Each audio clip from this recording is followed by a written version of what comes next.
Nakakabilib po mga kaistorya ang ginawa na ito ni PBBM sa atin pong bansa. Abay tayo po ngayon mga kaistorya ay umangat. Isa na tayo sa itinuturing na mga bansa na nangunguna sa buong Southeast Asia. Base po yan sa datos. At isa pa po sa nakakabilib, mga kaistorya, sabi nga, like father, like son Kung paano pinalalakas ng Marcos Sr. noon ang sandatahang lakas ng Pilipinas ay gayon din ang ginagawa ni Presidente BBM ngayon. Ang balita po mga kaistorya ay bibili na po tayo ng 12 fighter jets. Ang Philippine Air Force po ay bubuo na ng isang squadron. Pag sinabing squadron, kinabibilangan po yan ng mga fighter jets na karaniwan ay 12. Well, hindi lang po yan mamaya i-discuss ko sa inyo may dagdag pa dyan At alam niyo ba mga kaistorya, na ang China ay kinakikitaan na ng sinyalis na lumalambot sa pulisiya ni PBBM at lumalambot sa Japan at sa Amerika. Well, alam niyo, itong pag-angat na ito ng ekonomiya ng Pilipinas, mga kaistorya, ay hindi yan maitatanggi, datos yan Ang tatanggi lang dyan ay yung mga kapapaitan na galit kay Presidente BBM. Sila lang naman mga kaistorya yung ayaw aminin ang katotohanan bagaman nakikinabang sila, kaipokritohan po yun. Well, ang masasabi natin sa kanila, pagtiyagaan na nila. Ilang taon pa naman si PBBM sa pwesto. Ilang taon pa sila na magiging mapait ang gising tuwing umaga. Well, ang gusto lang naman nila, maiupo nila yung kanilang iniidolo. Di ba, mga kaistorya? Kaya nga sabi ko sa inyo, hindi ako naniniwala na ang ipinaglalaban nila ay kapakanan ng sambayan ng Pilipino dahil unang-una na ang ipinaglalaban nila, personal nilang interes. At kapag nagtagumpay sila, unang-unang makikinabang ay sila. Sila ang unang-unang tagumpay, hindi ang taong bayan. Malinaw yun, mga kaistorya. Ganun naman talaga sa politika, di po ba? Pakishare po at pakilike, mga kaistorya, para naman malaman ng ating mga kababayan ang magandang balita na ito, mga reports po yan Kita ninyo, Business Worlds, ang ganda ng forecast sa Pilipinas. Palakihin ko nga at pagkatapos ay basahin ko na po sa inyo. Philippine News Agency. UN report, PH one of strongest performers in Southeast Asia. Kita ninyo, isa tayo sa malakas yung performance, ibig sabihin nangunguna, maganda ang lagay ng ekonomiya ng Pilipinas natin. Philippine economic, kita ninyo, sabi ko sa inyo, ekonomiya ang pinag-uusapan dyan Ayan binanggit, Philippine economic growth is expected to accelerate this year and in 2026. 2 taon agad na maganda ang forecast. Hindi pa man, malayo pang 2026, ay maganda na agad ang forecast. Making the country one of the strongest performers among Southeast Asian economies. A report from United Nations Department of Economic and Social Affairs has said, kita ninyo, United Nations pala mga kaistorya ang may sabi po niyan. Tatanggi pa ba ng kapapaitan? Sino ba sila? United Nations na nga ang may sabi. In its recently published flagship report, World Economic Situation and Prospect 2025, the UN projects Philippine economic growth to accelerate to 6.1% this year. Economic growth is forecast to further go up to 6.2% in 2026. Pagkaganda-ganda naman, mga kaistorya, sasabihin, hindi namin maramdaman. Maniwala. Ayaw mo lang maramdaman. Yun ang totoo nun. The Philippines is one of the strongest growth performers among Southeast Asian economies, said UN Department of Economic and Social Affairs Economic Affairs Officer Jingjian Huang. Ewan ko kung tama ang akin pong pronunciation. Economic Officer pala. Affairs Officer. The anticipated sustained growth reflects robust domestic demand. Sa China, mababa po ang domestic demand Kaya ang consumer spending po sa China bagsak. Isa yun sa dahilan kung bakit po nahihirapan na makabangon ang ekonomiya ng China. Bagsak ang ekonomiya po ng China. Ongoing public investments, China nilalayasan na po ng mga investors And the positive effects of recent investment policy reforms, yung pong stimulus na inilatag ng gobyerno ng China, ay hindi po nasolusyonan ang bagsak na ekonomiya nila. Along with a vibrant labor market and a growing services sector. Kita ninyo, maganda yan.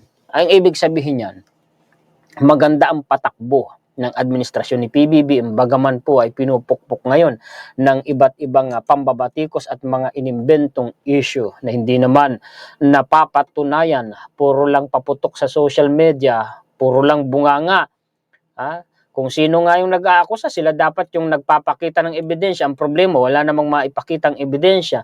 Sabi ko nga mga kaistorya, yung mga bumabatikos sa administrasyon, kung makapagbigay sila ng lehitimo na ebidensya na ganoon nga ang ginagawa ng presidente, kagaya ng mga vloggers dyan, ipalagay ko magbabago ako ng posisyon. Kakampihan ko sila. Ang problema hanggang ngayon, wala namang maipakita Puro lang po naratibo. At halatadong inimbento, kagaya nung noong pulburon video na kahit yung anak ko kayang gawin yun Kahit yung anak kong elementary, kayang gawin yun. Kayang mag-edit ng ganun Banat nga, bay nga, aminado na edited yun Di po ba, mga kaistorya? Once the economic growth will be driven by strong investment activity and robust private consumption. Yan ang maganda dito sa Pilipinas. Hindi pa man po naaamyendahan yung economic provision ng Pilipinas, mga kaistorya, ay maganda na ang takbo ng ekonomiya natin, lalo na kung maaamyendahan yan. Ang problema, alam niyo, may mga politiko na ayaw pong amyendahan ang economic provision, kinakargahan ng kung ano-anong issue. Ewan ko ba kung ang concern talaga nila Pilipinas o pansariling lang interes. Samantalang sa kanila mismo noon, gaya sa former administration, isinulong nga nila. Total change of the government form. Anong tawag doon? Yun po mga kaistorya, total o pagpapalit ng buong konstitusyon. Revision of the Constitution, yung isinulong nila. Federal form of government. Diba mga kaistorya? Samantalang ngayon, sa administrasyon ni PBBM, yung Congress, ang isinusulong lang sana ay amendments of a certain provision which is the economic provision of the 1987 Constitution. Economic provision lang po yung aamyendahan, luluwagan kasi napakahigpit. Ayaw, kinakargahan ng kung ano-anong issue. May mga Pilipino naman, marami din, na mapaniwalain. Hindi naman naiintindihan na yung pinaniniwalaan nila na nambabatikos. Mali ang ibinabatikos. Kawawang Pilipinas. Dahil sa sistema ng pamumulitika dito sa Pilipinas. No? Pero magkaganoon pa man, dahil sa galing ng pulisiya at taktika ng gobyerno natin ngayon, umaangat tayo, nahahanay po tayo sa mga bansang nangunguna. Kita ninyo sa Southeast Asia. At kung ang porsyento lamang o numero o datos ang pag-uusapan, makinig kayo mga pro-China, itanggi man ninyo. Kahit pasabihin ninyong superpower countries ang China, kahit pasabihin ninyo first world countries ang China, datos ang pinag-uusapan dito yung porsyento. Malayo ang agwat ng pag-angat ng ekonomiya ng Pilipinas kaysa sa China. Ang China patuloy na bumubulusok. Hindi nila maiangat ang ekonomiya nila. Samantalang ang Pilipinas nahahanay na ngayon sa nangunguna. Ito pang robust private consumption na binabanggit dito, mga kaistorya. Maganda. Bakit? Malakas kasi ang loob ng mga Pilipino na mamili, bumili, gumastos. Bakit? Isa lamang ang ibig sabihin noon, mga kaistorya. May stable na pinagkukunan ng pinagkakakitaan ang mga Pilipino. Hindi kagaya sa China, bagsak ang consumer spending. Bakit? Takot gumastos. Pagkatakot gumastos, ibig sabihin, mahirap yung pinagkukunan nila ng pinagkakakitaan. Totoo yun. Mataas po ang unemployment rate sa China kaysa sa Pilipinas. At bumaba man na naman nga ang unemployment rate sa Pilipinas. Kung ang pag-uusapan naman ay presyo ng mga bilihin, normal yun, inflation. Maswerte ba din ang Pilipinas kung ikukumpara sa ibang bansa? Sasabihin, bigas, ibagsak mo ng presyo ng ganito. Kakawawain ninyo ang mga magsasaka. Kung ipipilit pa rin ng mga kapapaitan, huwag kayong magpabula. Pag ibinenta mo ang bigas ng halagang 20 or 25 pesos, ano na lang ang mangyayari sa mga magsasaka? Ayaw na ba ninyong ang mga magsasaka at ang pamilya nila kumain? Kulang pa sa puhunan nila sa pagtanim. Dun sa pagod nila ng 3 o hanggang 4 na buwan sa pagtatanim, hanggang sa maani ang palay, sa insecticide, sa binhi, sa pataba, sa makinarya, kulang pa. Kung ibabagsak mo yung bigas, kulang pa ang kikitain nila para pumapunan yung ginastos. Kaya kakawawain, hindi lang naiintindihan ng mga Pilipino, bakit nila patuloy na binabatikos yon para siraan nga ang nakaupo sa gobyerno. Matataas na naman ang presyo, ang palitan ng peso kontra dolyar, bagsak na naman ang peso. Ngayon yung sinasabi ni Sandro Marcos na the peso is weak not because the peso is weak. Anong ibig sabihin nun? Kasi medyo parang yun ang hirap intindihin. Ganito kasi yan mga kaistorya Ang Amerika kasi, ang US government, pag nakikita nila at nararamdaman nila na medyo bumabagsak ang peso nila. Alam nyo naman, mga kaistorya, leading economy ang Amerika, dapat mapanatili nilang nasa taas sila. So natural, yung kanilang US dollar, mananatili, dapat na nangunguna. Kapag bumababa at bumabagsak, gumagawa ng hakbang ang US government para po tumaas ang balwasyon o halaga ng dolyar. Sa madaling salita, na madaling maintindihan. Kapag tumaas o itinaas ng US government ang balwasyon ng US dollar, ang mangyayari nun, yung counterparts ng US dollar, kagaya po ng Philippine peso, natural bababa ang balwasyon. Ganoon lamang po yun kasimple. Kung lalaliman mo pa, baka di na maintindihan ng mga kababayan natin. Yung sinasabi ni Sandro Marcos na porket mababa ang halaga ng piso ay hindi ibig sabihin na bagsak na ang peso. Yun mga kaistor, sana naiintindihan po. Sinisikap kong maipaliwanag sa pinakamadaling maintindihan kasi alam nyo itong mga kapapaitan nililito ang mga kababayan natin. So ginagawa natin maipaliwanag na madaling matatak sa isipan ng tao. Ito pa mga kaistorya pati inflation bumaba mga kaistorya. Tuloy. BMI forecast 6.3% growth for Philippines this year. Business World po ito. Palakihin ko, mga kaistorya. Sabi dito, further monetary easing is seen to prop up gross domestic product growth in the Philippines. Fitch Solutions Unit BMI said as this would provide much needed support to domestic demand. Ang taas ng forecast nila 6.3%, mga kaistorya For the Philippines, we are expecting growth to accelerate from 5.8% in 2024. Magkaiba po yung kinuna natin ng referensya kanina. Yung kanina, United Nations. Ito naman ay sa Fitch, kung hindi ako nagkakamali. For the Philippines, we are expecting growth to accelerate from 5.8% in 2024 to 6.3% in 2025. The main driver is monetary policy loosening. BMI Asia country risk analyst Shi Cheng Lo said in a webinar on Tuesday, the government is targeting 6 to 8% GDP growth this year. Kita ninyo, ang ganda So, ibig sabihin, nahihit ng government natin yung target nila. Ito pa. PH to deliver one of the strongest growth in ASEAN. January 14, 2025 po ang balita na ito. The Philippine economy is expected to post one of the highest growths in the Association of Southeast Asian Nations this year. The HSBC Global Private Banking and the Bank of America both said. Ilan na yung kinuna natin ng datos at ng forecasts? 3 na entity o 4 nga dahil dito sa reference natin na ito ay 2 na entity ang binabanggit. Ibig sabihin, mga kaistorya, nakikita nila ng buong mundo maganda ang lagay ng Pilipinas.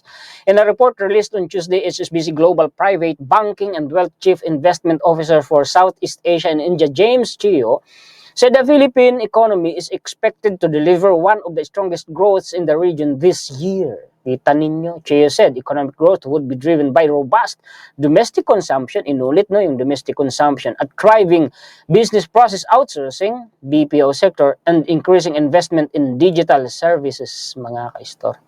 Ganda, Ito pa, yung sinasabi ko sa inyo, ito ay Global Defense News Army Recognition Group, Philippine Air Force, to create a second fighter squadron with 12 new South Korean FA-50 Block 20 light attack aircraft. Ay sasabihin, oh, light attack aircraft lang naman pala yan, Juan Historiador. Bakit mo ipagyayabang? Teka lang. Doon po sa budget po ng Pilipinas, sa mga kasi ito, tinalakay ko na ito noon pang nakaraang taon, 2024. Ang budget po ng Pilipinas to acquire multi-role fighter jets and light attack aircraft ay nasa 33 billion dollars. Ayan yan. Ito, sino ba yung referensya mo na yun, Juan Historiador? Si Reuters po ito ha. Mababasa nyo din po yan mga ka-istorya. Sa mga local news. Ano po? Ito po ay sinabi na yung Secretary Gibo na tayo bibili ng 40 multi-role fighter jets. Binalita po ni GMA News noong August 29, 2024. Ang binabanggit dito ay 12 pa lang. Ibig sabihin, marami pa ditong kulang. Bakit? Isa nga po sa nag-offer sa atin mga ka-istorya ng multi-role fighter jets and light attack fighter jets ay ang South Korea at isa sa ini-offer nila ay ito pong Korean FA-50 Block 20 at ang KF-21. Ito po yung multi-role fighter jet ng South Korea na gawa ng kanilang bansa. So, ibig sabihin, tinutupad ng administrasyon ni PBBM ang kanyang pangako. Salamat naman kung ganon, mga kaistorya. Ito naman po yung balita kung bakit nasabi natin na nagpapakita na ng sinyalis na lumalambot na ang China sa administrasyon ni PBBM. Ito rin ang dahilan kung bakit masasabi natin na ang China talaga, hindi yan gigiyarahin tayo. Hindi yan sasabak sa pakikipagdigma. Alam nila ang kalagayan nila at alam nila kung ano yung kahantungan nila kung sila yung makikipagdigma, Pilipinas man o Taiwan. Nakikipagdialogo sila, pumapayag sila. Kung talagang manggigiyera yan, total naman, mas malakas sila kaysa sa Pilipinas, kaysa sa Taiwan. Bakit di pa sila sumugod? Bakit di pa sila magpaputok? Kasi nga po, ang ginagamit nila ay yung taktika ng art of deception or art of war. Ano yun? Yung pandaraya po yan, panlilin lang. Yan po ay isang paraan na kung saan tatalunin nila ang kalaban sa pamamagitan ng paraang hindi gagamit ng armas. Isa dyan yung pasok na sinasabing magkunwari kang malakas kapag ikaw ay mahina. Nagpo-project po, nagpapakita ng muscle si China ngayon. Ibig sabihin, mahina talaga sila sa loob ng kanilang bansa. Natotoo naman yun. Bakit? Unang-una, bagsak ang ekonomiya nila. Pangalawa, malala ang problema nila sa loob ng kanilang gobyerno.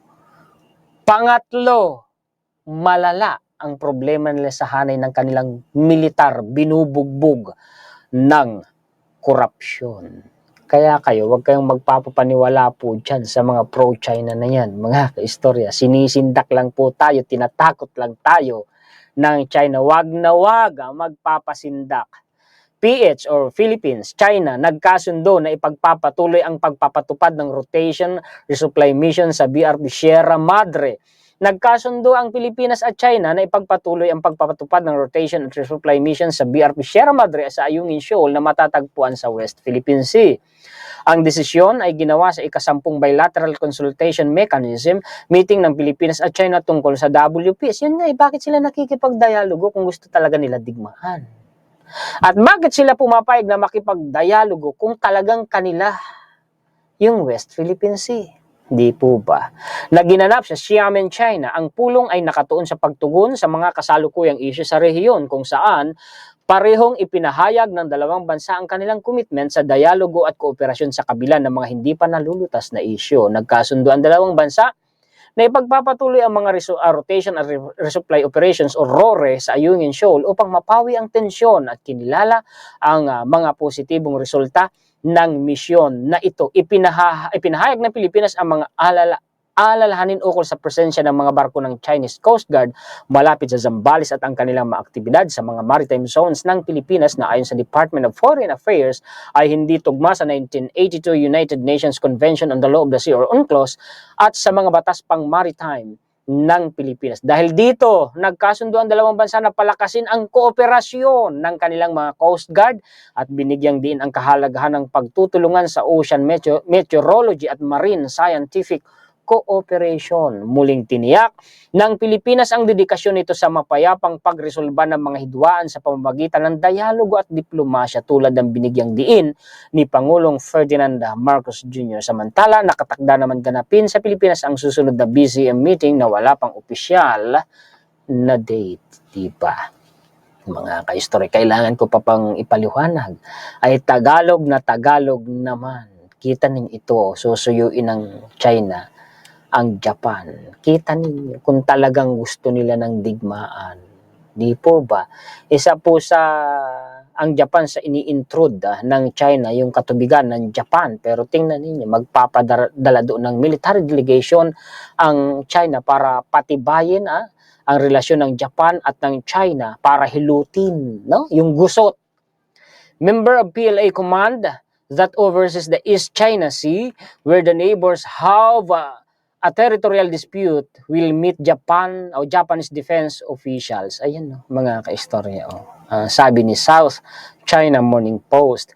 The China's People's Liberation Army or PLA will send a delegation to Japan for a visit later this month as the two countries step up engagement in defense exchanges in a bid to mend bilateral ties. The delegation from the PLA's Eastern Theater Command will visit some military units and meet leaders of the Japanese Ministry of Defense and the Joint Staff of the Self-Defense Forces, according to a statement from China's Defense Ministry on Monday. Kita po ninyo, mga ka-istorya, no? Yung nakakaano dito, itong title, oh. Dagdag na balita, PCG, BRP Teresa Magbanwa at BRP Gabriela Silang, tandem sa pagtaboy sa monster ship ng China. Si GMA pala ito. Kasabay ng paggiit ng Pilipinas na dapat alisin ng China ang kanilang monster ship sa karagatang sakop ng Pilipinas, partikular sa bahagi ng Zambales, inihayag naman ng PCG na dalawang barko ng bansa ang nagtataboy sa naturang dambuhalang barko ng China. Maliit lang yung mga barko natin, pero tingnan ninyo, no? The Philippine government is alarmed by the presence of the monster ship ayon kay National Task Force West Philippine Sea. Spokesperson Jonathan Malay sa press briefing nitong Martes patungkol sa China Coast Guard Vessel 5901, and we have made a clear request and demand so on and so forth. Sinabi, naglabas na daw po ng diplomatic protest ang ating bansa. Sinabi naman ni PCG spokesperson for WPS Commodore J. Tariela na dalawa, nakaposta po yan sa X ni Commodore J. Tariela, itong binabanggit po dito. Salamat naman, hindi po nagpapatinag, hindi nagpapasindak ang Coast Guard natin at ang gobyerno natin sa China. Pero ako, kung ako lang ang tatanungin ninyo, uulitin ko, hindi solusyon ang pakikipagdialogo. Maniwala kayo, kailan lang gagawa na naman yan ng kawalang hiyaan si China.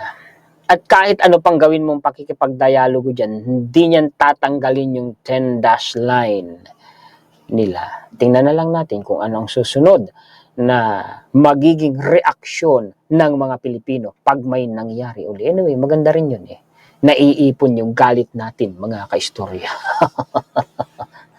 Salamat po sa inyong panonood, mga kaistorya. Mabuhay po kayong lahat. Shout out po sa inyong lahat. Nagpapasalamat tayo sa inyo, higit sa lahat sa ating Panginoon.